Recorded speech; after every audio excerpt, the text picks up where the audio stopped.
What's up, Roughnecks? This is PwnsaurusRex here, and we had a request on Reddit from HighWalker to build a vertical farm. So here it is. Alright, as you can see, that is the HighWalker farm sign right there, because he requested this build. So let's go over here and take a look at what I did.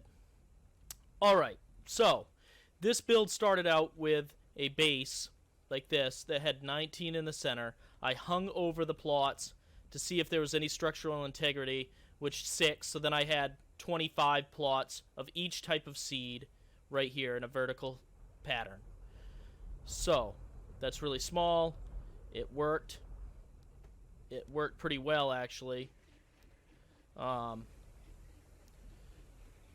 so let's go down here and take a look at this. Let's go to my bag. Let's get some wood frames. Right here. That's what I want. Okay. So when building this, you come over here, and what I did was I just built frames up. Now, I used the wood block over here because I didn't do this, but you would just keep building up in this fashion on the corners. Each corner has a wood block, and all of this stuff can be built very early game, so you do not need to worry about having in-game supplies or needing a table saw in order to do this build. You can do this build without a table saw. So there you go. This is if I was to expand it out, because a bunch of new colonists showed up going, "Oh, please feed me, HighWalker, I'm hungry, you're the chef, make me some food." And then you'd have to expand it, of course, because everybody's crying about food. So your concern was the structural strength of the plots, which if you put 3 out, you're absolutely right, they fall apart and break, and that's no good to anybody. So the way I got around that was I used the plate. See this plate? But the problem with that is if you hit the button and you spin it around, it's still on the ground. Don't confuse it with the center plate.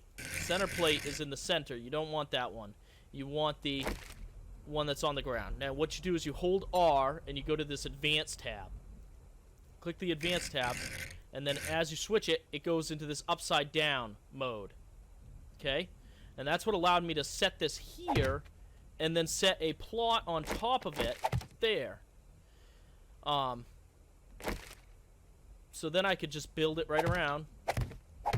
And because the plate is there, it has structural strength because it's holding on to these pillars that are going up all the way through. The wood is going up all the way through. See how it goes all the way up?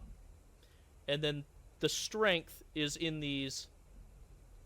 All the weight is held by these plates. So, that being said, I mean, that's what you gotta do. You gotta put the plates out, and then you got all kinds of strength. Now, let's do the test of how many you could overhang, because I overhung 1 row just to see if I could, and, well, it worked. Wood plate. There we go. Let's grab this wood plate. Let's get us some more wood plates tab. So we're gonna hold R, switch it. There we go. So I don't want my plants to fall, so let's grab these plots, and we're gonna 1, 2, 3, 4, 5. Let's see how many we can overhang before it falls with this many wide. What does the structural strength look like? Okay, so right now we are at 4. 1, 2, 3, 4. See? Oh, there we go. So 4 is too much. 3, you could overhang it by 3 and you'd be safe. Probably because it's X wide. That's if you're feeling pretty not wanting to waste the wood. But just waste the wood, man. Just seriously waste the wood. It's not worth having it accidentally collapse or whatever. Just put the plates in. They're cheap. You can build them in the very beginning of the game. This is nothing you need. There's nothing here that you can't put in early game for these plots.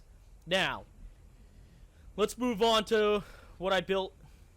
Well, let's go down first. We'll climb the ladder all the way up through. So, You can walk up, climb out, harvest your stuff. Okay, so here you are harvesting your coffee. Then you go back over to your ladder, your corn, get back on the ladder, keep going up. Go all the way to the top, because you just get off, get on, get back off, get on, and then you can head back down if you want, but let's keep going to the top. Alright, so here we go. I built a kitchen for you at the top, where you've got all these. I don't suggest lighting them all at once. You're going to have some screamers knocking on the door, looking for some hamburger helper in the middle of the night. So there's plenty of storage up here to store all your seeds, everything you need. I put a couch in here, which you can build.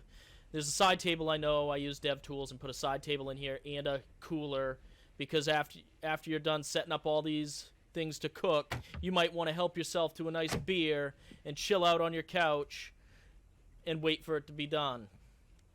Okay?